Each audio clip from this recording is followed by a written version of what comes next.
La pluie martelait contre les hautes fenêtres de l'immeuble de bureau de Manhattan, où je travaillais mon deuxième quart de travail comme concierge.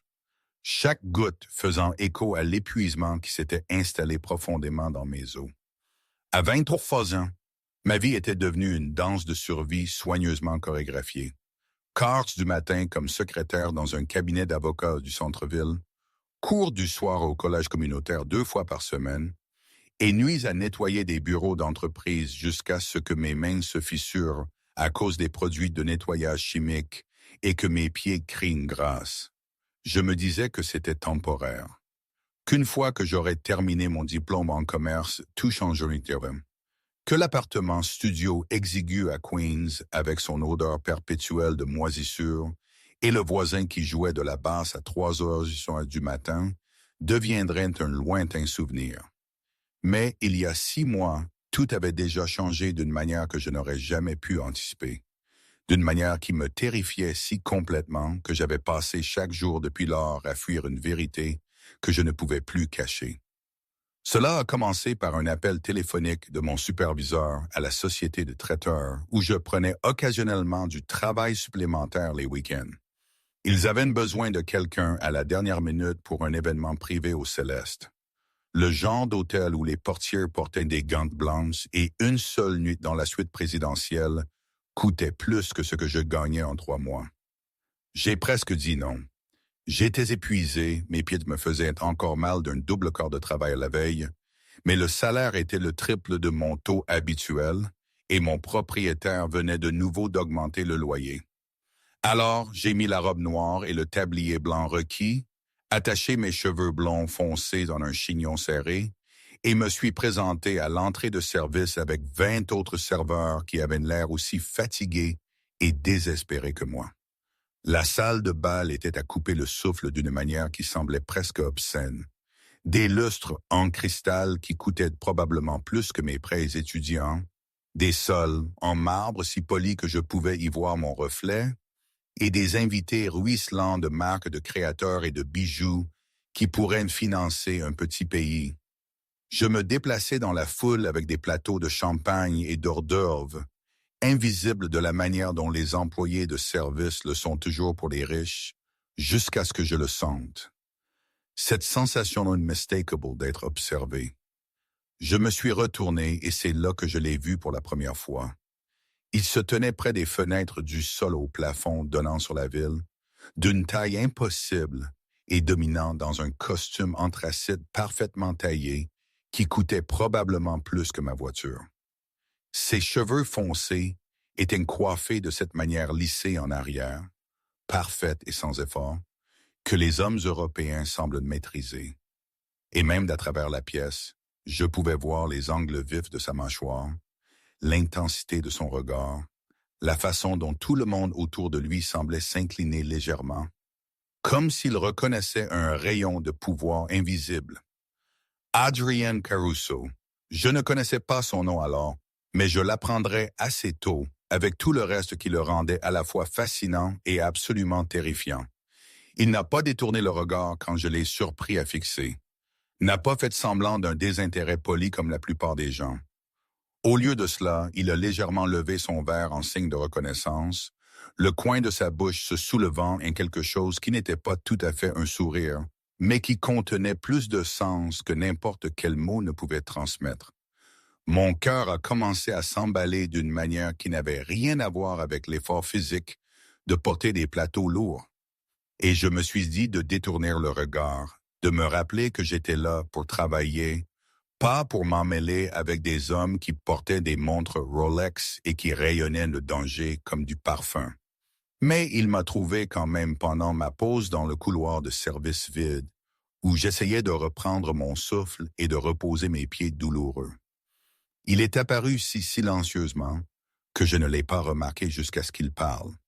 Sa voix basse et accentuée d'une manière qui suggérait des racines italiennes et des pensionnats chers. Nous avons parlé pendant ce qui semblait des heures, mais n'était probablement que 20 minutes, d'heures de l'hypocrisie de la richesse, de mes rêves de finir mes études et de démarrer ma propre entreprise un jour. Il a écouté d'une manière qui me faisait me sentir comme la seule personne dans toute la ville. Et quand il a touché ma main, juste un bref effleurement de ses doigts contre les miens, j'ai senti de l'électricité traverser tout mon corps. J'aurais dû partir alors, raclement de gorge. J'aurais dû reconnaître les signes avant-coureurs, la façon dont les autres invités lui laissaient une grande marge, la différence dans leurs yeux qui allait au-delà du respect vers quelque chose de plus proche de la peur, le fait qu'il y avait 3 hommes en costume sombre qui le surveillaient de loin et qui n'étaient clairement pas là pour une conversation. Mais j'avais 23 ans et j'étais épuisé et si fatigué d'être invisible. Et quand il a demandé si je voulais voir la vue depuis le jardin sur le toit après la fin de mon corps, je me suis entendu dire oui avant que mon cerveau rationnel ne puisse intervenir. Le toit était vide. La ville s'étendait en dessous de nous comme un tapis d'étoiles. Et quand il m'a embrassé contre la balustrade en verre avec le vent fouettant autour de nous, j'ai oublié chaque pensée sensée que j'avais jamais eue. Nous sommes allés à sa suite. Bien sûr, il avait une suite. Probablement plusieurs. Et ce qui s'est passé ensuite était le genre de nuit qui n'existe que dans les films ou les romans d'amour qui vous embarrassent de lire dans le métro. Il était intense et doux et complètement présent d'une manière que je n'avais jamais expérimentée. Et pendant ces quelques heures, je me suis laissé croire que peut-être les contes de fées pouvaient arriver à des filles comme moi, que peut-être je pouvais être quelqu'un que valait la peine d'être poursuivi par un homme qui semblait sorti d'un magazine. Mais le matin est venu comme il le fait toujours, et avec lui est venue la réalité. Pendant qu'il dormait, j'ai vérifié mon téléphone et j'ai fait l'erreur de chercher son nom sur Google. Ce que j'ai trouvé a fait que mon sang s'est transformé en glace. Des articles sur le crime organisé, des enquêtes sur le blanchiment d'argent et le racket, des photographies de lui quittant les palais de justice avec des avocats spécialisés dans l'acquittement d'hommes dangereux. Adrien Caruso n'était pas seulement riche et puissant, il était le chef de l'une des familles criminelles les plus redoutées de la côte Est. Un homme dont les intérêts commerciaux incluaient tout, de l'immobilier légitime aux entreprises décidément moins légales auxquelles je ne voulais pas trop penser. Je me suis habillé en silence complet, mes mains tremblant si fort que je pouvais à peine boutonner ma chemise, et je suis parti sans le réveiller. J'ai jeté la carte de visite qu'il avait laissée sur la table de nuit avec son numéro privé, supprimé l'hôtel de mon historique de cartes et passé tout le trajet en métro à la maison, essayant de me convaincre que cela avait été une erreur ponctuelle, un moment d'égarement que je ne répéterai jamais. Je me suis dit que des hommes comme Adrien Caruso ne poursuivaient pas des filles comme moi au-delà d'une seule nuit, qu'il avait probablement une douzaine de femmes plus sophistiquées et belles que je ne pourrais jamais espérer l'être, que je ne le reverrais jamais, et que c'était pour le mieux. 2 semaines plus tard, j'ai fait un test de grossesse dans la salle de bain d'un CVS, et quand les 2 lignes sont apparues, je me suis assise sur ces toilettes pendant 20 minutes, essayant de me souvenir comment respirer. Le 2e test l'a confirmé, de même que le 3e.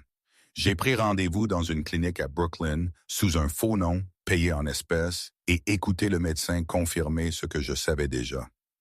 J'étais enceinte d'environ 6 semaines, en bonne santé, et face à une décision qui définirait le reste de ma vie. J'ai pensé à interrompre la grossesse. Je n'ai pas honte de l'admettre. J'y ai pensé sérieusement, pris des rendez-vous que je n'ai pas tenus, recherché des options jusqu'à ce que mes yeux brûlent. Mais chaque fois que je m'approchais de faire ce choix, quelque chose m'arrêtait. Raclement de gorge. Pas la religion ou la moralité ou une quelconque pression externe, mais quelque chose de plus profond et de plus fondamental que je ne pouvais pas tout à fait nommer. Peut-être était-ce le fait que j'avais grandi sans père et savais exactement ce que ressentait cette absence. Peut-être était-ce l'espoir têtu que je pouvais faire cela, que je pouvais être le genre de mère que j'avais toujours souhaité avoir. Ou peut-être n'était-ce qu'un optimisme pur et terrifiant que, d'une manière ou d'une autre, impossiblement, tout s'arrangerait. Ce que je savais avec une certitude absolue, c'était que je ne pouvais pas le dire à Adrien. L'homme était un gangster, quelqu'un qui résolvait les problèmes avec violence et intimidation, quelqu'un dont le monde fonctionnait selon des règles que je ne pouvais pas commencer à comprendre. Que ferait-il s'il savait? Penserait-il que j'étais tombée enceinte exprès pour le piéger? Verrait-il le bébé comme un inconvénient? Quelque chose qui pourrait être utilisé contre lui par des rivaux ou des procureurs? Essaierait-il de me prendre l'enfant ou pire, de nous faire disparaître tous les deux? Je n'avais aucun cadre pour comprendre comment un homme comme cela réagirait, et je n'étais pas assez courageuse pour le découvrir.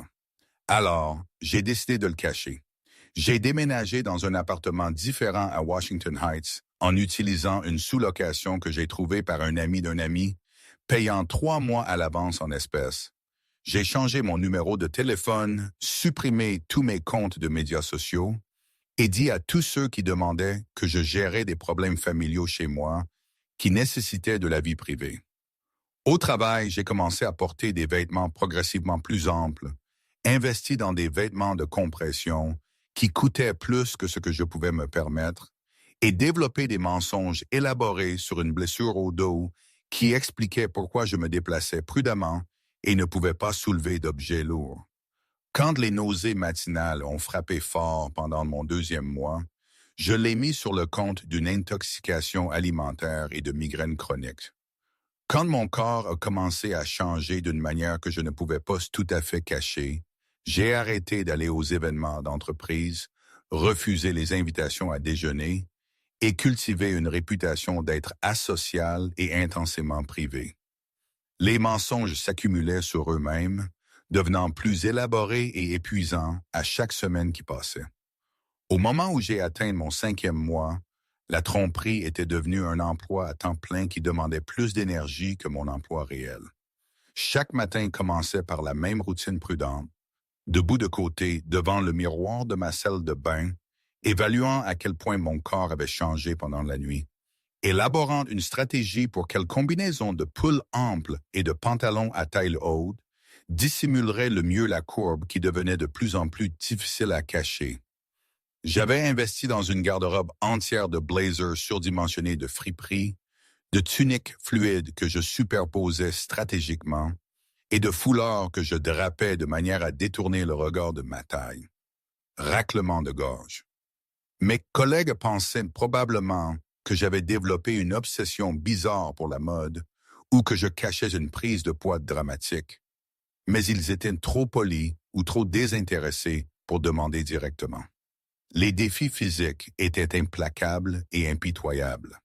Mon travail de secrétaire m'obligeait à rester assise à un bureau pendant 8 heures, et j'avais développé un système élaboré pour positionner ma chaise à des angles qui empêchaient quiconque de voir mon profil, de synchroniser mes pauses toilettes pour les moments où le bureau était vide, de déjeuner seul à mon bureau pendant que tous les autres se rassemblaient dans la salle de pause. Le quart de nettoyage du soir était encore pire. Se pencher, soulever, atteindre, tout en essayant de protéger un ventre qui grandissait et semblait déterminé à s'annoncer au monde. J'ai dû arrêter complètement le travail de traiteur après avoir failli m'évanouir lors d'une réception de mariage, inventant une histoire d'urgence familiale qui m'obligeait à prendre un congé. L'argent est devenu une source d'anxiété écrasante qui me tenait d'éveiller la plupart des nuits. Soins prénataux. Même à la clinique à tarif modulé que j'avais trouvée dans le Bronx, c'était cher. Vitamines prénatales, nouveaux vêtements toutes les quelques semaines car plus rien n'allait, le dépôt de garantie pour le nouvel appartement, le téléphone jetable que j'avais acheté en cas d'urgence. Tout s'additionnait plus vite que je ne pouvais le gagner. J'ai pris du travail de transcription freelance en ligne, tapant tard dans la nuit jusqu'à ce que mes doigts se crispent et que mes yeux brûlent, écoutant des dépositions légales et des dictées médicales. Tout en essayant de ne pas penser à ma propre situation, j'ai vendu tout ce que je possédais de valeur, mon ordinateur portable, mes bijoux, même les manuels universitaires que j'avais prévu de garder pour référence. J'ai complètement arrêté d'aller en cours, me disant que je reviendrais après l'arrivée du bébé. Sachant au fond de moi que c'était probablement un mensonge que je me racontais pour rendre le présent plus supportable. L'isolement était peut-être la partie la plus difficile, encore plus dur que l'inconfort physique ou le stress financier. Je n'avais jamais été quelqu'un avec un grand cercle social, mais j'avais eu des amis, des relations occasionnelles avec des collègues, un réseau de personnes qui rendaient la vie moins solitaire. Tout cela a disparu au moment où j'ai décidé de cacher la grossesse. J'ai arrêté de répondre aux messages textes, décliné chaque invitation, inventé des excuses pour lesquelles je ne pouvais pas me rencontrer pour un café ou un verre ou même un déjeuner rapide. Ma meilleure amie de l'université, Sarah, qui me connaissait depuis la première année, m'a appelé 17 fois en une semaine avant d'envoyer finalement un message disant qu'elle s'inquiétait pour moi et que je devrais, s'il vous plaît, juste confirmer que j'étais en vie. J'ai répondu par un bref message texte affirmant que je gérais une crise familiale et avait besoin d'espace. Puis j'ai bloqué son numéro parce que je savais que si j'entendais sa voix, je craquerais et lui dirais tout. Les rendez-vous avec mon obstétricien sont devenus le seul contact humain que je me permettais au-delà des interactions de travail superficielles. Ladre Patricia Chen était une femme sans chichi dans la cinquantaine qui dirigeait une clinique spécialisée dans les patients qui avaient besoin de discrétion ou ne pouvaient pas se permettre des soins traditionnels. Elle a posé des questions lors de ma première visite sur le père, sur mon système de soutien, sur mes projets après la naissance. Et quand je donnais des réponses évasives ou des mensonges évidents, elle prenait simplement des notes dans mon dossier et passait à la discussion sur la nutrition prénatale et l'importance de rester hydraté.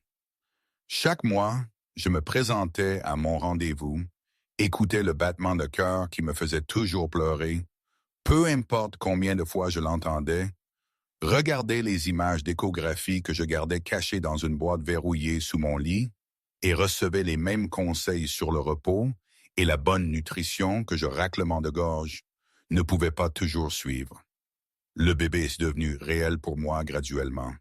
Puis tout d'un coup, pendant les premiers mois, cela avait été un concept abstrait, quelque chose qui arrivait à mon corps et que je gérais comme une condition médicale compliquée. Mais ensuite, j'ai senti le premier flottement de mouvement pendant mon 4e mois. Si faible que j'ai cru l'avoir imaginé, suivi une semaine plus tard par un coup de pied unmistakable qui m'a fait haleter à voix haute lors d'une réunion au travail.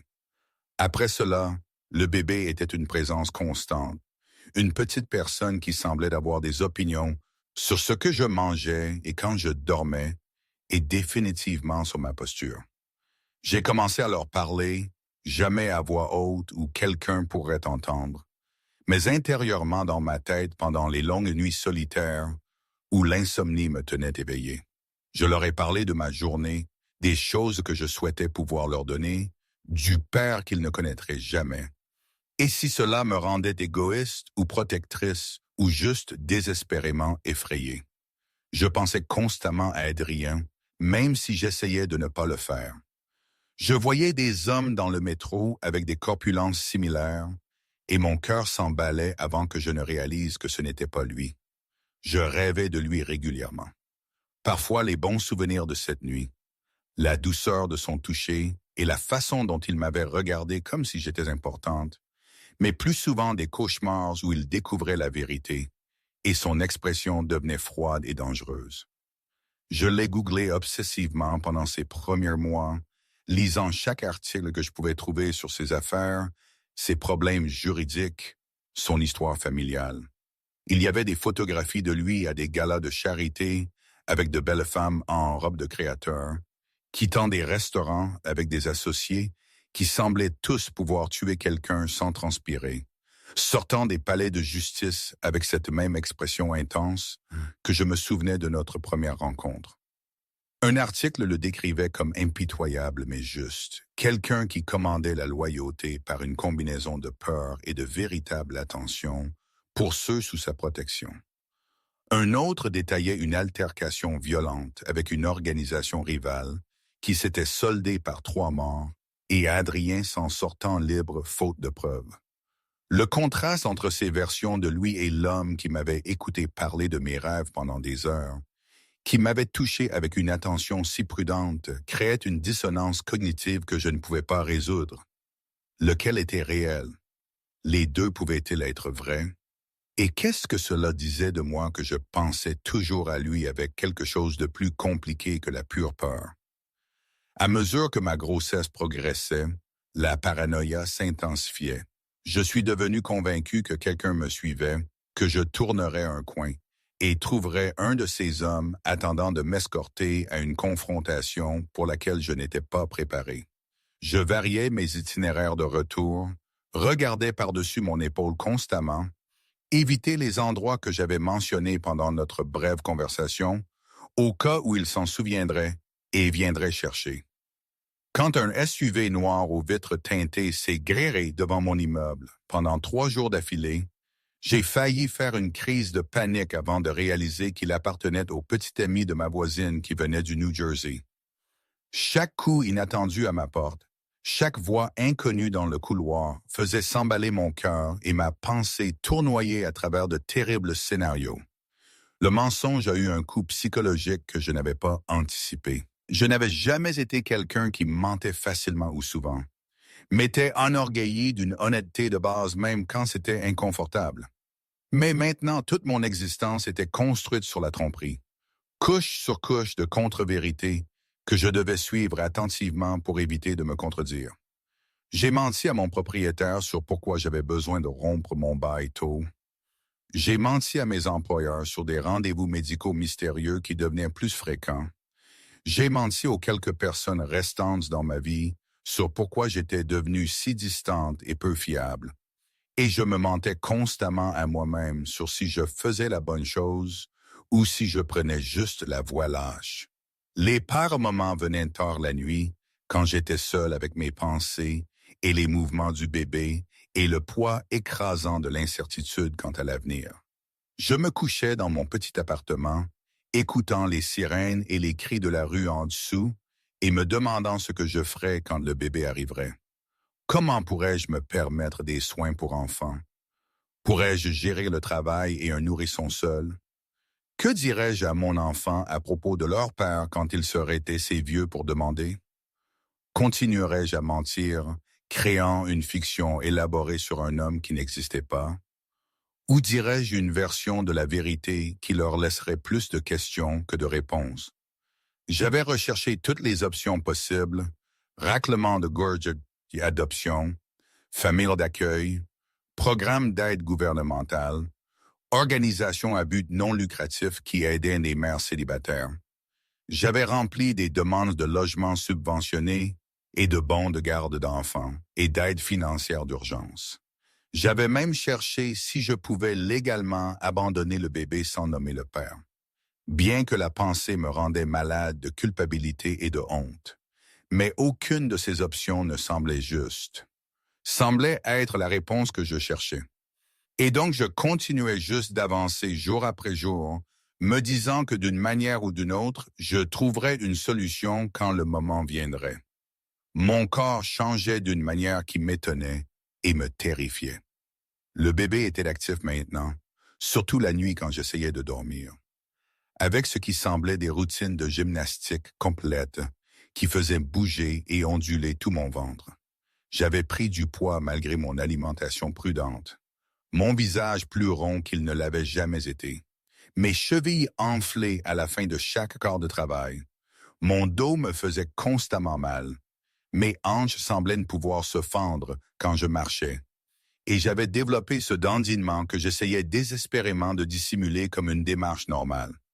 L'inconfort physique était implacable, mais il semblait aussi mérité d'une certaine manière, comme une pénitence pour les choix que j'avais faits. Le point de rupture est arrivé un mardi fin octobre, 5 mois et 2 semaines après le début de ma grossesse, un soir qui avait commencé comme n'importe quel autre. J'avais terminé mon corps de secrétaire au cabinet d'avocat, pris un triste sandwich dans une bodega pour le dîner et me suis dirigé vers mon travail de nettoyage au bâtiment d'entreprise à Midtown, où j'avais travaillé pendant presque un an. Le bâtiment abritait diverses entreprises, des firmes financières, des agences de conseil, quelques start-up technologiques, et j'étais responsable des 12e au 15e étages, ce qui signifiait 4 heures de vider les poubelles, d'aspirer les tapis et de nettoyer les salles de bain que les dirigeants reconnaissaient à peine utilisées. Ce soir-là en particulier, je me sentais mal dès mon arrivée. Le bébé avait été actif toute la journée, appuyant contre mes côtes, d'une manière qui rendait difficile de respirer profondément. Et j'avais développé un mal de tête pendant mon trajet qui semblait s'intensifier à chaque heure qui passait. J'ai continué quand même parce que je ne pouvais pas me permettre de manquer un quart de travail, pas quand j'étais déjà en retard sur l'épargne, pour quand je ne serais plus du tout capable de travailler. J'ai commencé au 15e étage comme d'habitude, travaillant à travers les bureaux systématiquement, essayant de ne pas penser à la douleur de mon dos ou à quel point j'avais besoin de m'asseoir. Vers 8h30, mon téléphone a sonné avec un appel de mon propriétaire. Je n'ai presque pas répondu, sachant que cela ne pouvait pas être une bonne nouvelle, mais une impulsion masochiste m'a fait décrocher. Sa voix était apologétique, mais ferme. L'immeuble avait été vendu. Les nouveaux propriétaires planifiaient des rénovations et tout le monde devait être parti avant la fin du mois. Il comprenait que c'était difficile. Il le faisait vraiment. Mais il avait les mains liées et bien qu'il puisse me rendre mon dépôt de garantie dans la semaine, j'aurais besoin de trouver un autre endroit où vivre immédiatement. La conversation a duré peut-être 5 minutes. Mais au moment où j'ai raccroché, mes mains tremblaient si fort que je pouvais à peine tenir le téléphone. Pendant un instant, je suis resté là dans le couloir vide, fixant le tapis industriel et essayant de traiter ce que cela signifiait. J'avais assez d'argent économisé pour un autre mois de loyer, peut-être 2 si je m'étirais. Mais trouver un nouvel appartement à New York que je pouvais me permettre avec mon revenu, surtout un qui louerait à une femme célibataire visiblement enceinte sans référence vérifiable ou situation familiale stable, semblait impossible. J'ai pensé au bébé, à ce qui se passerait si je me retrouvais sans abri. À savoir si c'était la manière de l'univers de me dire que j'avais fait une terrible erreur en pensant que je pouvais faire cela seul. La panique m'a frappé comme une force physique, rendant ma poitrine serrée et ma vision floue sur les bords. J'ai trébuché vers la salle de bain la plus proche, y parvenant à peine avant que mes jambes ne lâchent et que je ne m'écroule sur le sol contre le mur. Et puis, pour la première fois depuis que j'avais découvert que j'étais enceinte, je me suis complètement effondré.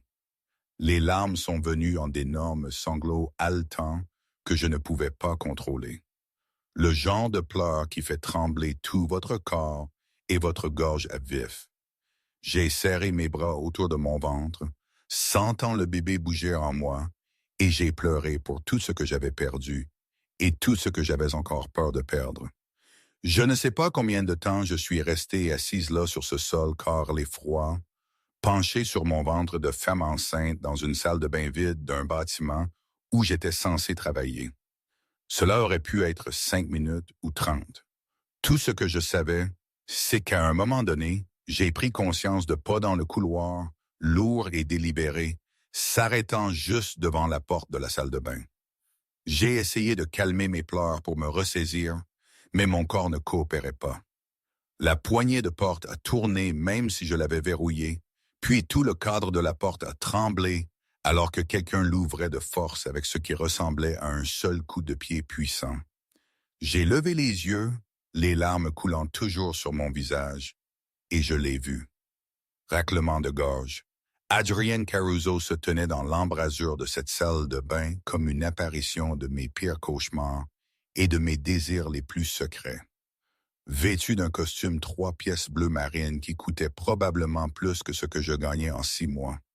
Ses cheveux foncés parfaitement coiffés, de cette manière lissée en arrière. Je me suis souvenu d'une montre incrustée de diamants attrapant la lumière fluorescente. Pendant un instant, nous nous sommes juste regardés et j'ai observé son expression passer de l'inquiétude au choc à quelque chose que je ne pouvais pas tout à fait identifier, alors que ses yeux parcouraient mon visage taché de larmes jusqu'à l'endroit où mes bras étaient enroulés de manière protectrice autour d'un ventre qu'il n'était plus possible de cacher. Sa voix, quand il a finalement parlé, était rauque et forte et remplie d'une émotion que je n'avais jamais entendue de lui auparavant. Nathalie, juste mon nom, mais la façon dont il l'a dit m'a fait commencer à pleurer plus fort. Il s'est avancé vers moi et je me suis instinctivement pressé plus fort contre le mur, ce qui l'a fait s'arrêter à mi-pas comme si je l'avais giflé. Depuis combien de temps? A-t-il demandé, et je pouvais l'entendre lutter pour garder sa voix égale. Depuis combien de temps êtes-vous enceinte? Je ne pouvais pas répondre. Ne pouvais pas former de mots au-delà des sanglots qui ne cessaient de venir. Il s'est accroupi lentement, prudemment, gardant une certaine distance entre nous, comme s'il approchait un animal effrayé. De près, je pouvais voir des détails que j'avais oubliés. Raclement de gorge, la petite cicatrice au-dessus de son sourcil gauche, la nuance exacte de ses yeux qui étaient plus foncés que je ne me souvenais, la façon dont un muscle de sa mâchoire se serrait quand il essayait de se contrôler. Qui est le père, Nathalie? Sa voix était devenue très calme, très dangereuse. Dis-moi maintenant, qui est-ce le père? La question planait dans l'air entre nous, et je savais que j'avais des secondes pour prendre une décision qui changerait tout. Je pouvais mentir, lui dire que c'était quelqu'un d'autre, un petit ami inventé ou une rencontre aléatoire qui n'avait rien à voir avec lui. Mais en regardant dans ses yeux, en voyant la façon dont il se retenait à peine, je ne pouvais pas le faire, raclement de gorge. La vérité est sortie dans un murmure à peine audible. C'est toi. J'ai vu les mots le frapper comme un coup physique. Il a basculé sur ses talons, sa main montant à sa bouche, ses yeux s'écarquillant avec quelque chose qui ressemblait à du choc, de la fureur et de la douleur. Tout mélangé.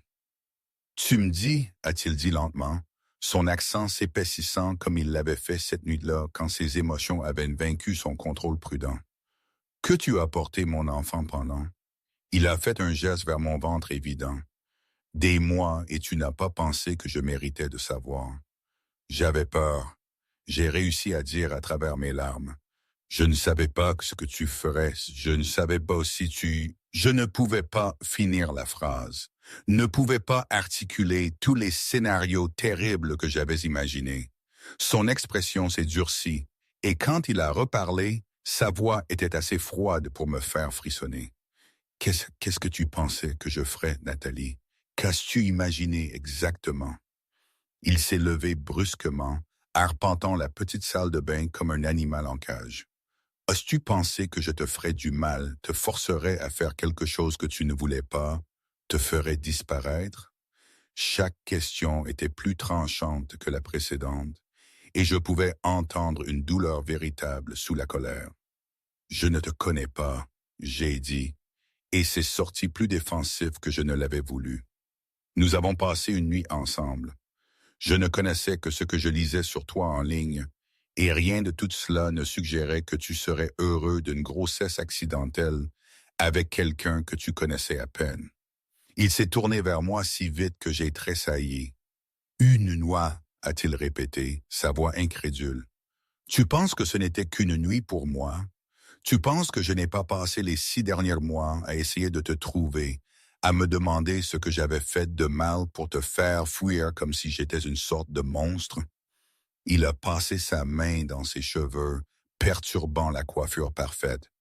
J'ai fait chercher des gens pour toi, Nathalie, discrètement parce que je ne voulais pas t'effrayer. Mais j'ai cherché. As-tu une idée de ce que coûte de disparaître de quelqu'un avec mes ressources? Comme tu as dû te cacher soigneusement. Je l'ai fixé, traitant cette information qui contredisait tout ce que j'avais supposé. Tu m'as cherché. Ma voix s'est sortie petite incertaine. Bien sûr que je t'ai cherché, a-t-il dit, et soudain toute la colère semblait s'être vidée de lui, laissant derrière elle quelque chose qui ressemblait presque à de la dévastation. Il s'est effondré contre le mur d'en face, mettant sa tête dans ses mains. Cette nuit a signifié quelque chose pour moi. Tu as signifié quelque chose pour moi. Et puis tu as juste disparu. Et j'ai pensé. Il s'est arrêté, m'a regardé avec des yeux qui contenaient trop d'émotions.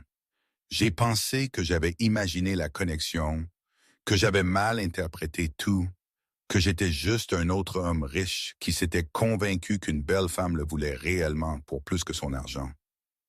La vulnérabilité dans son aveu m'a fait mal à la poitrine. Ce n'était pas comme ça, j'ai dit doucement. Cette nuit c'était réel. Tout cela était réel. C'est pourquoi j'ai couru parce que ça m'a fait peur à quel point je ressentais, à quelle vitesse tout s'est passé. Et puis j'ai découvert qui tu étais vraiment. Et j'ai paniqué. Il est resté silencieux un long moment, étudiant mon visage comme s'il essayait de lire mes pensées. Alors au lieu de me parler, au lieu de me donner une chance de faire partie de ça, tu as décidé de me cacher mon enfant pendant des mois, de lutter seul, de pleurer sur les sols de salle de bain, de... Son regard a balayé mes vêtements bon marché et surdimensionnés, mon visage fatigué, et je pouvais le voir reconstituer à quel point les choses avaient été difficiles. Comment as-tu géré financièrement avec les soins médicaux? J'ai géré, j'ai dit, levant mon menton avec le peu de fierté qui me restait. J'ai 2 emplois. J'ai trouvé une clinique. Tu as à peine survécu. Il m'a coupé, sa voix dure. Ne me mens pas, Nathalie. Pas maintenant. Pas à propos de ça. Il s'est levé et soudain il se dressait au-dessus de moi. Cet homme grand et puissant qui pourrait probablement détruire ma vie avec un coup de téléphone s'il le voulait. Tu viens avec moi. Quoi? J'ai essayé de me relever du sol, mais mon corps ne coopérait pas. Non, je ne peux pas, juste. Ce n'est pas une négociation. Il s'est baissé et avant que je puisse protester, il m'avait soulevé dans ses bras comme si je ne pesais rien. Ventre de grossesse et tout. Tu es épuisé, tu es bouleversé et tu portes mon enfant. Nous allons dans un endroit sûr où nous pourrons parler correctement. Où tu n'es pas assise sur le sol d'une salle de bain, dans un bâtiment où tu ne devrais pas travailler dans ton état en premier lieu. Pose-moi, j'ai dit. Mais il n'y avait aucune force derrière cela. La vérité était que j'étais si fatigué, si dépassé, et d'être tenu par quelqu'un qui semblait réellement se soucier de mon bien-être, même s'il était aussi furieux contre moi, cela me faisait me sentir mieux que je ne voulais l'admettre. Adrien m'a porté hors de cette salle de bain et à travers l'immeuble de bureaux vides, comme si j'étais quelque chose de précieux et de fragile. Ses bras stables et forts autour de moi malgré mes protestations que je pouvais marcher. Dans l'ascenseur, j'ai aperçu un reflet dans les murs en miroir. Lui et son costume coûteux ayant l'air chaque pouce de l'homme puissant qu'il était. Moi et mon uniforme de nettoyage avec les joues tachées de larmes et un ventre que je ne pouvais plus cacher. Le contraste entre nous presque absurde. Sa mâchoire était figée dans une ligne dure, et je pouvais voir un muscle très sauté dans sa joue qui suggérait qu'il retenait une tempête d'émotions par pure force de volonté. 3 hommes en costume sombre attendaient dans le hall, et ils n'ont même pas cillé à la vue de leur patron portant une femme enceinte à travers l'entrée au sol de marbre.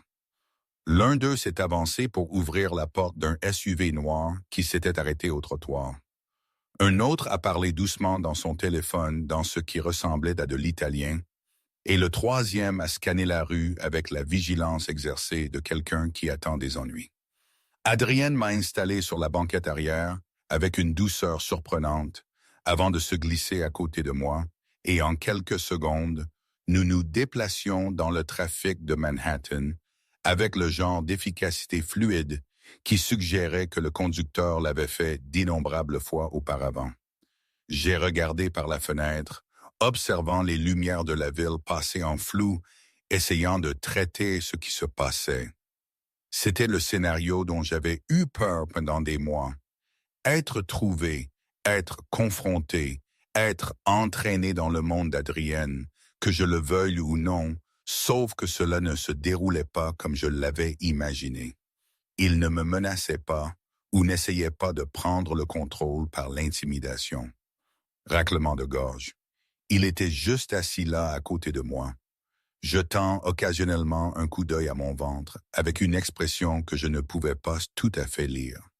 Ayant l'air presque aussi dépassé que moi, nous avons roulé vers un bâtiment à Tribeca qui criait cher même de l'extérieur. Un de ces entrepôts convertis avec des fenêtres du sol au plafond et un portier qui a hoché la tête à Adrien, avec le genre de déférence qui suggérait qu'il possédait l'endroit, ce qu'il faisait probablement. L'appartement penthouse où il m'a emmené était exactement ce à quoi je m'attendais si j'y avais réfléchi. Moderne, spacieux, décoré avec de l'or qui coûtait probablement plus que la plupart des maisons des gens, avec des vues sur la ville qui auraient été à couper le souffle si j'avais été en état de les apprécier. Il m'a guidé vers un canapé en cuir si doux que j'ai failli y disparaître, puis a disparu dans ce que j'ai supposé être la cuisine. J'ai entendu des armoires s'ouvrir, le bruit de l'eau courante, et puis il est revenu avec un verre et me l'a tendu. « Bois, a-t-il dit, pas tout à fait en ordre, mais proche. Tu es déshydraté d'avoir pleuré. » J'ai pris l'eau parce qu'il avait raison et parce que je n'avais pas l'énergie de discuter. Il s'est assis en face de moi dans un fauteuil, se penchant en avant avec ses coudes sur ses genoux, et pendant un long moment, nous nous sommes juste regardés. De près, je pouvais voir qu'il avait l'air fatigué aussi, avec des ombres sous ses yeux qui suggéraient qu'il avait aussi mal dormi que moi. Les vêtements coûteux et le toilettage parfait ne pouvaient pas tout à fait cacher la tension dans ses épaules ou l'épuisement dans son expression. « Commence depuis le début, a-t-il dit finalement. Dis-moi tout. » Alors je l'ai fait. Je lui ai parlé d'avoir fait le test de grossesse, de la panique et de la peur et des décisions impossibles, d'avoir déménagé d'appartement et changé mon numéro et d'avoir quitté l'école. Je lui ai parlé des rendez-vous à la clinique où j'allais seul, des images d'échographie que je gardais cachées dans une boîte, de parler au bébé tard la nuit quand je ne pouvais pas dormir. Je lui ai parlé de la vente de mes biens pour payer les vitamines prénatales, des mensonges que j'avais racontés à toutes les personnes que je connaissais, de la solitude écrasante de traverser une grossesse sans une seule personne pour la partager. Et je lui ai parlé de l'appel téléphonique de ce soir, d'avoir perdu mon appartement et d'avoir l'impression que tout s'effondrait d'un coup. Il a écouté sans m'interrompre, son expression devenant progressivement plus sombre à mesure que je parlais. Quand j'ai finalement fini, il est resté silencieux pendant longtemps. Ses mains étaient serrées si fort que ses phalanges étaient blanches. « Tu aurais dû venir me voir, Buddy, a-t-il dit, et sa voix était rauque d'une émotion qu'il contrôlait à peine. Au moment où tu l'as découvert, tu aurais dû trouver un moyen de me contacter. J'étais terrifié de toi, j'ai dit honnêtement, de qui tu es, de ce que tu fais, de ce que tu pourrais me faire à moi ou au bébé. Chaque article que je lisais te faisait paraître dangereux et imprévisible. Et je ne savais pas si j'étais juste une rencontre aléatoire que tu avais déjà oubliée, ou si. Tu n'étais jamais aléatoire, a-t-il interrompu, ses yeux intenses sur les miens. Cette nuit avec toi a été la première fois depuis des années que je me suis senti comme si je pouvais être autre chose que ce que tout le monde attend de moi. Tu m'as parlé comme si j'étais juste un homme, pas un nom ou une réputation ou quelque chose à craindre. As-tu une idée à quel point c'est rare dans mon monde? J'ai secoué ma tête, ne me faisant pas confiance pour parler. L'honnêteté brute dans sa voix faisait tomber les murs que j'avais construits pendant des mois d'autoprotection. Il s'est levé brusquement, a commencé à arpenter les parquets coûteux. Je comprends pourquoi tu avais peur. Je ne suis pas aveugle à ce que les gens disent de moi et la plupart est vrai. J'ai fait des choses qui t'horrifieraient, fait des choix qui me hantent, construit ma vie dans un monde où la violence est monnaie courante et la loyauté s'achète avec la peur. Il s'est arrêté, s'est tourné pour me faire face. Mais je ne te ferai jamais, jamais de mal à toi ou à un enfant, surtout pas à mon enfant. Comment étais-je censé savoir cela? J'ai demandé, et je pouvais entendre le désespoir dans ma propre voix. Tu es essentiellement un étranger qui se trouve être le père de mon bébé. Je ne savais pas ce que tu ferais, et je ne pouvais pas prendre le risque. Son expression a changé, est devenue quelque chose de presque vulnérable. Mon père, a-t-il dit doucement, était un homme violent qui utilisait ses poings sur ma mère régulièrement et sur ses enfants occasionnellement. Je l'ai regardé inventer des excuses pour les yeux au beurre noir et les côtes cassées. Je l'ai regardé s'évanouir en quelqu'un que je ne reconnaissais pas. quand elle est finalement tombée malade. Un cancer qui aurait pu être traitable si elle avait eu l'argent et l'accès à des soins appropriés. Il a à peine visité l'hôpital. Elle est morte quand j'avais 15 ans et j'ai juré sur sa tombe que je ne deviendrais jamais lui. Que si j'avais un jour une famille, je les protégerais avec tout ce que j'avais. J'ai senti les larmes recommencer, mais pour des raisons différentes cette fois. Je suis désolé, j'ai murmuré. Je ne savais pas. Bien sûr que tu ne savais pas, a-t-il dit, et une partie de la dureté a quitté sa voix. Nous avons eu une nuit, Nathalie. Une nuit parfaite que j'ai rejouée 1000 fois essayant de comprendre ce que j'avais fait pour te faire fuir. Mais nous sommes passés à autre chose maintenant. La question est ce que nous faisons en avançant. Il s'est rassis et cette fois il m'a regardé avec une intensité qui m'a coupé le souffle. Je veux être impliqué, pas seulement financièrement, bien qu'évidemment je vais m'en occuper immédiatement. Je veux faire partie de cette grossesse, faire partie de la vie de notre enfant. Je veux, il s'est arrêté, semblant lutter avec les mots. Je veux que nous essayions. Pas parce que tu es enceinte, bien que ce soit certainement un facteur, mais parce que je n'ai pas pu arrêter de penser à toi depuis cette nuit. Parce que quand je t'ai entendu pleurer et reconnu ta voix, ma première pensée n'était pas à propos de la grossesse ou de la tromperie, c'était que je t'avais enfin trouvé. Et je n'allais pas te laisser disparaître à nouveau. Raclement de gorge, mon cœur battait si fort que j'étais sûr qu'il pouvait l'entendre. Adrien, je ne sais pas si je peux faire partie de ton monde, les choses que tu fais, le danger. Je changerai, a-t-il dit immédiatement. Pas qui je suis fondamentalement, mais les parties qui te mettent en danger. J'ai pensé à me retirer de certaines opérations de toute façon, à déléguer plus aux gens en qui j'ai confiance. Et j'ai des ressources que tu ne peux pas imaginer. Sécurité, protection, la capacité de m'assurer que toi et le bébé êtes en sécurité, quelles que soient les menaces qui pourraient survenir. Ce n'est pas normal, j'ai dit, riant presque malgré tout.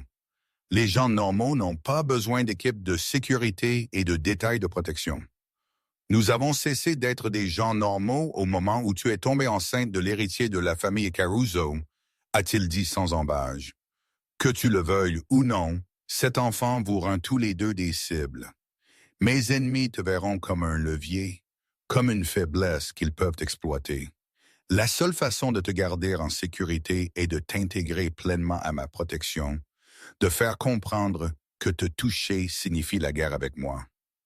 La réalité de ce qu'il disait s'est abattue sur moi comme un poids. J'avais été si concentré sur le fait de me cacher d'Adrien que je n'avais jamais vraiment considéré les autres dangers qui pouvaient exister, les menaces de personnes que je ne savais même pas exister. C'est insensé, j'ai dit. Ma vie était censée être simple. J'étais censé finir l'université, peut-être démarrer une petite entreprise, vivre dans un appartement normal et avoir une famille normale. Peut-être que tu peux encore, a-t-il dit doucement. Juste avec du personnel de sécurité très bien payé en arrière-plan et un appartement significativement plus agréable. Il a tendu la main lentement, me donnant le temps de me retirer. Et quand je ne l'ai pas fait, il a placé sa main doucement sur mon ventre. Le bébé a donné un coup de pied immédiatement, comme s'il répondait à son toucher, et j'ai regardé son expression se transformer en quelque chose comme de l'émerveillement. Les jours suivants se sont déroulés dans un flou de changements qui sont arrivés si vite que je pouvais à peine les traiter. Adrienne n'a pas tant demandé ma permission ou mon avis qu'elle ne m'a informé des décisions qu'il avait déjà prises. Et bien qu'une partie de moi se soit hérissée devant son approche autoritaire, j'étais trop épuisé et dépassé pour combattre la plupart de cela. Dans les 24 heures suivant cette confrontation dans la salle de bain, il avait déménagé toutes mes possessions de mon petit appartement à Washington Heights vers un immeuble sécurisé dans l'Upper East Side où il maintenait ce qu'il appelait une maison sûre. Un appartement de 3 chambres avec sécurité 24 heures sur 24, une cuisine plus grande que tout mon espace de vie précédent, et des fenêtres qui donnaient sur Central Park avec des vues qui coûtaient probablement plus par mois que ce que j'avais gagné en 1 an. Il n'a pas emménagé avec moi, ce qui m'a surprise jusqu'à ce que je réalise qu'il essayait de me donner de l'espace pour m'adapter, pour ne pas m'écraser plus qu'il ne l'avait déjà fait. Mais il était là constamment, matin, après-midi, soir, arrivant avec des plats à emporter de restaurants dont je n'avais lu que dans des magazines, avec des vitamines prénatales d'une pharmacie qu'il livrait apparemment à son domicile, avec des livres sur la grossesse et la parentalité qu'il avait clairement passé des heures à sélectionner. Il a assisté à chaque rendez-vous médical, assis dans la salle d'examen, avec une intensité qui a fait lever les sourcils au Dr. Chen, mais sans poser de questions. Sa main trouvant la mienne quand nous entendions le battement de cœur. Son expression indéchiffrable quand il voyait les images d'échographie qui montraient un bébé en bonne santé et grandissant exactement selon le calendrier. La transformation de ma façon de vivre était déconcertante et inconfortable d'une manière que je n'avais pas prévue. Soudainement, j'avais tout ce dont j'avais désespérément besoin depuis des mois. Nutrition adéquate, repos suffisant, soins médicaux qui ne me forçaient pas à choisir entre les prescriptions et le loyer.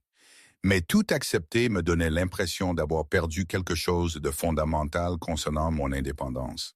Adrienne avait insisté pour que je quitte mes 2 emplois immédiatement, Mark Keaton. Et quand j'avais protesté que j'avais besoin de travailler, que je ne pouvais pas simplement accepter sa charité. Il m'avait regardé comme si j'étais délibérément obtuse et avait souligné que faire grandir son enfant était déjà assez de travail et que j'aurais dû me reposer il y a des mois au lieu de nettoyer des immeubles de bureaux alors que j'étais enceinte de 5 mois. Il avait déposé de l'argent sur un compte bancaire qu'il avait ouvert à mon nom, un montant qui m'a fait haleter quand j'ai vu le relevé. Quand j'ai essayé d'en discuter, essayé d'établir des limites autour de son soutien financier, il m'avait coupé avec un ton qui n'admettait aucune discussion.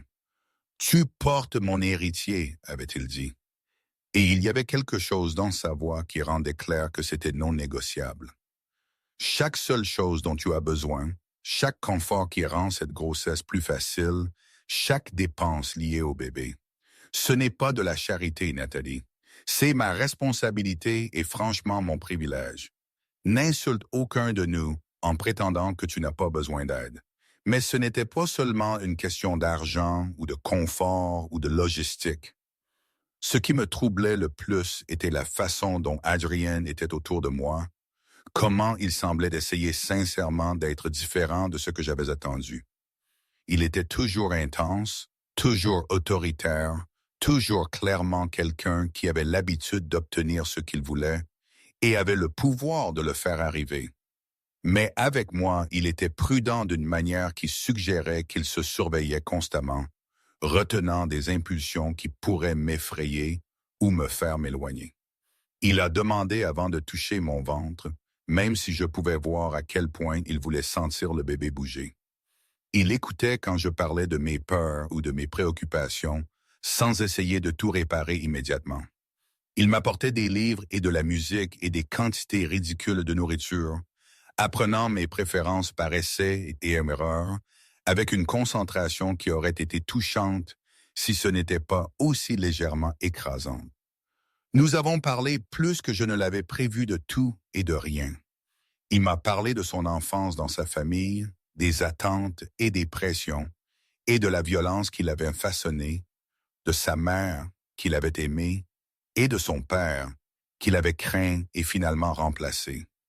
Il était honnête à propos de ses affaires d'une manière qui me mettait parfois mal à l'aise. Il ne le glorifiait pas ou ne prétendait pas que c'était quelque chose que ce n'était pas. Mais il ne s'est pas non plus excusé pour les choix qu'il avait faits pour survivre et finalement prospérer dans un monde qui avait des règles très différentes de celui que je connaissais. Et lentement, prudemment, il a commencé à partager sa vision de comment les choses pourraient être différentes, de comment il pourrait se retirer des aspects les plus dangereux de ses opérations et se concentrer sur des entreprises légitimes qui ne mettraient pas sa famille en danger. J'y pensais depuis un moment. Il a admis un soir alors que nous étions assis dans le salon de l'appartement, Lui dans un fauteuil et moi sur le canapé avec mes pieds surélevés parce que mes chevilles avaient commencé à gonfler. Même avant que je ne te retrouve, la violence, la menace constante de poursuite ou de guerre avec des rivaux, c'est épuisant et ce n'est pas durable. J'ai des lieutenants capables de diriger la plupart des opérations, qui sont loyaux depuis des années et méritent plus de responsabilités. Je peux maintenir une surveillance sans être directement impliqué dans des choses qui pourraient me faire tuer ou emprisonner. Peux-tu vraiment t'éloigner? J'ai demandé sceptiquement. Je pensais qu'une fois que tu étais dans cette vie, tu y étais de façon permanente. Je ne parle pas de s'éloigner entièrement, a-t-il clarifié. Je serai toujours qui je suis, j'aurai toujours des connexions et de l'influence. Et oui, certains intérêts commerciaux qui opèrent dans des zones grises. Mais il y a une différence entre être la personne qui prend toutes les décisions et se salit les mains, et être quelqu'un qui délègue et maintient un contrôle stratégique à distance. Mon enfant mérite un père qui est présent, qui ne regarde pas constamment par-dessus son épaule ou ne se prépare pas à la prochaine attaque. Je voulais croire qu'il pouvait changer suffisamment pour que cela fonctionne. Mais j'avais lu assez sur le crime organisé pour savoir que partir n'était pas simple, que les ennemis ne t'oubliaient pas juste parce que tu avais décidé d'être moins impliqué. Qu'en est-il des gens qui voient le bébé comme un levier? J'ai demandé, exprimant la peur qui avait grandi depuis qu'il l'avait mentionné pour la première fois. Tu as dit que tes ennemis nous cibleraient. Comment ton retrait change cela? Son expression s'est durcie. Cela ne change rien, pas entièrement. C'est pourquoi tu auras de la sécurité avec toi chaque fois que tu quitteras cet appartement. Pourquoi le bébé aura une protection dès sa naissance? Pourquoi je restructure toute mon opération pour éliminer les rivaux qui posent les plus grandes menaces? Il s'est penché en avant, ses yeux intenses. Je sais que ce n'est pas la vie que tu voulais, Nathalie. Je sais que ce n'est pas normal ou simple, ou quoi que ce soit comme ce que tu as imaginé quand tu as pensé à avoir une famille, mais je peux te garder en sécurité, vous deux. Ce n'est pas de l'arrogance. C'est une promesse que je suis prête à soutenir avec toutes les ressources que j'ai. La certitude dans sa voix aurait dû être rassurante. Mais au lieu de cela, elle a juste souligné à quel point ma vie avait divergé de tout ce que j'avais prévu. J'ai pensé à la fille que j'avais été il y a 6 mois. Celle qui s'était concentrée sur la fin de l'université et la construction d'une vie modeste et stable. Cette version de moi se sentait comme une étrangère maintenant. Quelqu'un de naïf qui n'avait aucune idée à quelle vitesse tout pouvait changer. J'ai peur, j'ai admis doucement, de ce monde, de ce que cela signifie pour notre enfant, de si je suis assez forte pour y survivre. Tu y survis déjà. Il a dit, tu y survis depuis des mois seul sans soutien et avec des ressources minimales. Tu es plus forte que tu ne le penses, Nathalie. Tu as juste besoin d'arrêter d'essayer de tout faire seule et de laisser quelqu'un t'aider à porter le poids. Au cours des semaines suivantes, j'ai commencé à me laisser croire que peut-être, possiblement, cela pourrait fonctionner. Adrienne était implacable dans son attention, se présentant chaque jour avec le genre de constance qui a lentement miné mes défenses. Il a appris quels aliments aggravaient mes nausées matinales et a apporté des alternatives. Il a remarqué quand j'étais fatigué et a insisté pour que je me repose, me guidant parfois physiquement jusqu'à la chambre et restant jusqu'à ce que je m'endorme. Il posait constamment des questions sur le bébé. Avais-je des préférences pour les noms? Comment voulais-je décorer la chambre de bébé? Voulais-je connaître le sexe ou attendre la naissance? Avec un enthousiasme qui semblait sincère plutôt qu'obligatoire. Mais il y avait aussi des moments qui me rappelaient exactement qui il était et ce qu'impliquait son monde. Comme l'après-midi où je l'ai entendu au téléphone parler à un Italien rapide, sa voix froide et autoritaire d'une manière que je n'avais jamais entendu diriger vers moi, émettant clairement des menaces ou des ordres qui faisaient que quiconque était à l'autre bout se dépêchait d'obtempérer. Ou la nuit où il est apparu avec des phalanges contusionnées et une coupure au-dessus de l'œil qu'il a rejeté comme juste des affaires, refusant d'élaborer malgré mes questions. ou la présence constante de personnel de sécurité qui apparaissait chaque fois que je quittais l'appartement. Des hommes et des femmes silencieux qui surveillaient tout avec le genre de vigilance qui suggérait qu'ils s'attendaient à des problèmes. La grossesse elle-même progressait normalement selon le docteur Chen. Bien que ma tension artérielle ait été légèrement élevée lors des derniers rendez-vous, quelque chose qu'elle attribuait au stress, et m'a dit de surveiller attentivement, le bébé était actif et en bonne santé, mesurant pile dans les normes, et j'avais finalement accepté de découvrir le sexe à la prochaine échographie après qu'Adrienne l'ait demandé environ 15 fois, avec une excitation à peine dissimulée. Raclement de gorge, il était convaincu que c'était un garçon, parlait de lui apprendre des choses et de le protéger, et de lui donner l'enfance qu'Adrienne lui-même n'avait jamais eue.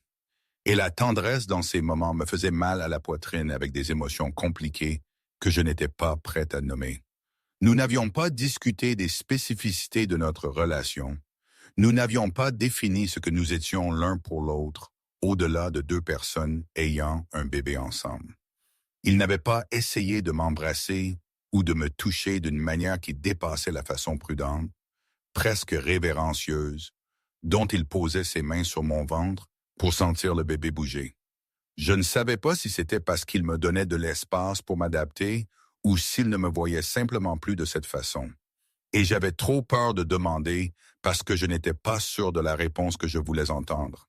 Tout a changé un soir froid de novembre, quand j'étais enceinte de 6 mois et que je commençais à sentir que peut-être nous avions trouvé un équilibre fragile qui pourrait réellement fonctionner. Adrienne était partie plus tôt cet après-midi pour ce qu'il avait décrit comme une importante réunion avec des associés, promettant d'être de retour pour le dîner et demandant ce que je voulais qu'il apporte. J'avais lu dans le salon, parlant occasionnellement au bébé de tout et de rien. Quand j'ai entendu des cris du couloir à l'extérieur de l'appartement, suivis de sons qui ne pouvaient être que des coups de feu, tout mon corps est devenu froid de terreur. J'ai attrapé mon téléphone avec des mains tremblantes et j'ai essayé d'appeler Adrien, mais cela est allé directement à la messagerie vocale. Le garde de sécurité qui était censé être posté devant ma porte a fait éruption, une femme nommée Maria, qui n'avait été que professionnelle durant les semaines où je l'avais connue. « Nous devons te déplacer maintenant », a-t-elle dit, sa voix urgente mais contrôlée. « Il y a eu une intrusion dans le bâtiment. Le protocole est de te conduire immédiatement à la pièce sécurisée. » Je me souviens à peine des minutes suivantes. Maria me portant à moitié à travers l'appartement vers ce que j'avais cru être un placard, mais qui s'est avéré être une pièce de panique renforcée avec son propre système de ventilation et équipement de communication. Elle aboyant des ordres dans sa radio tout en scellant la lourde porte derrière nous. Je me suis assise sur le sol parce qu'il n'y avait nulle part ailleurs où s'asseoir. Mes bras ont roulé autour de mon ventre de manière protectrice, écoutant des sons étouffés de l'extérieur qui auraient pu être d'autres coupes de feu ou auraient pu être mon imagination. Le bébé bougeait frénétiquement, répondant à mon rythme cardiaque élevé et à mes hormones de stress, et j'ai essayé de respirer lentement et de rester calme comme il l'enseignait dans tous ces cours prénataux que j'avais suivis en ligne. Mais la terreur rendait cela presque impossible. Cela a semblé des heures, mais ce n'était probablement que 40 minutes avant que la porte ne s'ouvre à nouveau et qu'Adrienne n'apparaisse l'air absolument sauvage de peur et de rage. Il avait du sang sur sa chemise. Que ce soit le sien ou celui de quelqu'un d'autre, je ne pouvais pas le dire. Et ses cheveux étaient ébouriffés d'une manière que je n'avais jamais vue. La coiffure habituellement parfaite, complètement détruite. Il était à travers la pièce en 2 enjambées, me tirant du sol et dans ses bras si fort que je pouvais à peine respirer, ses mains tremblantes alors qu'elles bougeaient sur moi comme s'il vérifiait des blessures. « Es-tu blessé? » Sa voix était rauque, presque méconnaissable. « Quelqu'un t'a-t-il touché? Le bébé est-il? » « Nous allons bien, » j'ai réussi à dire, bien que je tremblais si fort que je pouvais à peine sortir les mots. « Que s'est-il passé? Qu'est-ce que c'était? » Son expression est devenue absolument meurtrière. « Rivo, » a-t-il dit brièvement. « La famille Moretti essayant d'envoyer un message en s'en prenant à toi. Ils ne se sont pas approchés. Maria et l'équipe ont fait leur travail, mais ils ont essayé et c'est suffisant. Il me tenait toujours et je pouvais sentir la tension vibrer à travers tout son corps. Je termine ça ce soir. Ils voulaient une guerre et ils vont en avoir une, mais pas le genre qu'ils attendaient. Adrien, non. J'ai commencé à dire, mais il m'a coupé avec un regard qui était purement prédateur. Rien de doux ou de prudent à ce sujet. Ce n'est pas discutable, a-t-il dit, et il y avait de l'acier dans sa voix. Ils se sont attaqués à mon enfant, ma famille. Il y a des lignes que tu ne franchis pas dans notre monde, et ils ont franchi la plus fondamentale. Je leur ai donné des chances de reculer, de reconnaître les limites, et ils ont refusé. Alors maintenant, je réponds de la seule manière que les gens comme eux comprennent. Je pouvais voir qu'il n'y avait pas de discussion avec lui, pas dans cet état. Et honnêtement, je n'étais pas sûr de vouloir discuter. Ils avaient essayé de m'atteindre, d'atteindre le bébé, et une partie primaire de moi que je ne reconnaissais pas entièrement voulait qu'il peine pour ça. « Que vas-tu faire ?» j'ai demandé doucement. « Ce que j'aurais dû faire il y a des mois, a-t-il dit. Éliminer complètement la menace. Supprimer les personnes qui dirigent les opérations Moretti. Démanteler leur infrastructure. Faire comprendre à toutes les autres familles de la région que tu es absolument intouchable. » Il s'est retiré légèrement, me prenant le visage dans ses mains. « J'ai besoin que tu me fasses confiance. Peux-tu faire ça? » J'ai hoché la tête, même si je n'étais pas entièrement sûr de ce à quoi j'étais en train d'acquiescer. Il m'a embrassé le front doucement, un tel contraste avec la violence que je pouvais sentir s'enrouler en lui. Et puis il donnait à Maria des instructions détaillées sur les protocoles de sécurité et les plans de secours et des choses que je ne comprenais qu'à moitié. Il m'a dit qu'il serait de retour dès que possible, que je devais rester dans l'appartement avec une sécurité renforcée, que tout serait différent d'après ce soir. Et puis il est parti et je suis resté seul avec ma peur et mes pensées qui s'emballaient et un bébé qui ne cessait de donner des coups de pied. Maria a essayé de me faire manger quelque chose pour me reposer, mais je ne pouvais faire ni l'un ni l'autre. J'ai arpenté l'appartement pendant des heures, imaginant les pires scénarios, me demandant ce que éliminer la menace signifiait réellement en pratique. Terrifié qu'Adrienne ne revienne pas ou qu'il revienne changé d'une manière que je ne pouvais pas gérer. Les mouvements du bébé sont devenus plus agités à mesure que la nuit avançait, répondant à mon stress d'une manière qui me faisait me sentir coupable et impuissante. C'était presque l'aube quand Adrienne était finalement revenu, l'air épuisé et sombre, mais indemne. Il m'a trouvé dans la chambre de bébé que nous avions lentement aménagée, assise dans le fauteuil à bascule et fixant le berceau vide. Il n'a rien dit au début. Il m'a juste tiré et m'a tenu. Et je pouvais sentir à quel point il était encore tendu malgré la fatigue de son corps. « C'est fini ?» j'ai demandé contre sa poitrine. « C'est fini », a-t-il confirmé. La direction Moretti est partie, leurs opérations démantelées, leur territoire redistribué. Les autres familles ont été informées que toi et le bébé êtes sous ma protection absolue et quiconque menacera cela subira les mêmes conséquences. Tu es en sécurité maintenant, Nathalie. Je te promets que tu es en sécurité. Je voulais demander des détails, voulais savoir exactement ce qu'il avait fait et qui était mort, et si je devais être horrifiée ou reconnaissante ou les deux. Mais en regardant son visage, en voyant le poids de tout ce qui s'était passé dans l'ombre des dernières heures, je n'ai pas pu me résoudre à demander. Au lieu de cela, j'ai juste hoché la tête et l'ai laissé me conduire au lit, où il m'a tenu pendant que je m'endormais finalement d'épuisement pur. Les quelques semaines suivantes furent étranges et tendues. Adrien était différent après cette nuit, plus dur à certains égards, mais aussi plus déterminé à prouver qu'il pouvait être le père et le partenaire qu'il avait promis d'être.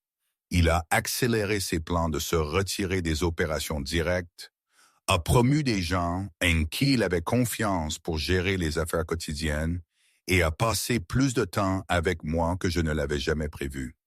Il était là pour chaque rendez-vous, chaque étape, chaque moment d'inconfort ou de peur.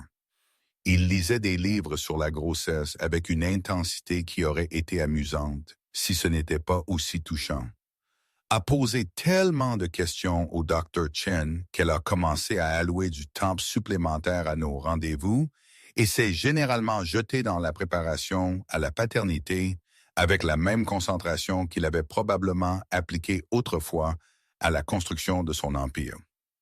Nous n'avions toujours pas défini ce que nous étions l'un pour l'autre, mais quelque chose avait changé après l'attaque. Nous étions plus proches maintenant, unis par le danger très réel que nous avions affronté et le bébé qui nous liait plus sûrement que n'importe quel mot ne le pourrait. Il n'a toujours pas poussé à l'intimité physique au-delà de me tenir quand j'avais besoin de réconfort ou de poser ses mains sur mon ventre pour sentir le bébé bouger. Mais il y avait une tendresse dans la façon dont il me regardait qui faisait s'emballer mon cœur d'une manière qui n'avait rien à voir avec la peur. Je suis entré en travail 3 semaines en avance un après-midi de janvier, enneigé quand Adrienne était en réunion avec ses avocats pour le transfert de divers actifs commerciaux. Mes os se sont rompus de façon dramatique alors que j'essayais d'organiser la chambre de bébé et soudain tout est devenu chaos. Maria appelant des renforts. Adrien apparaissant en quelques minutes, l'air absolument terrifié malgré ses tentatives de rester calme. Le trajet vers l'hôpital qui semblait à la fois trop rapide et pas assez rapide. Et puis des heures de travail qui étaient simultanément l'expérience la plus douloureuse et la plus profonde de ma vie. Avec Adrienne me tenant la main à travers chaque contraction, murmurant des encouragements en anglais et en italien, me regardant comme si je réalisais une sorte de miracle.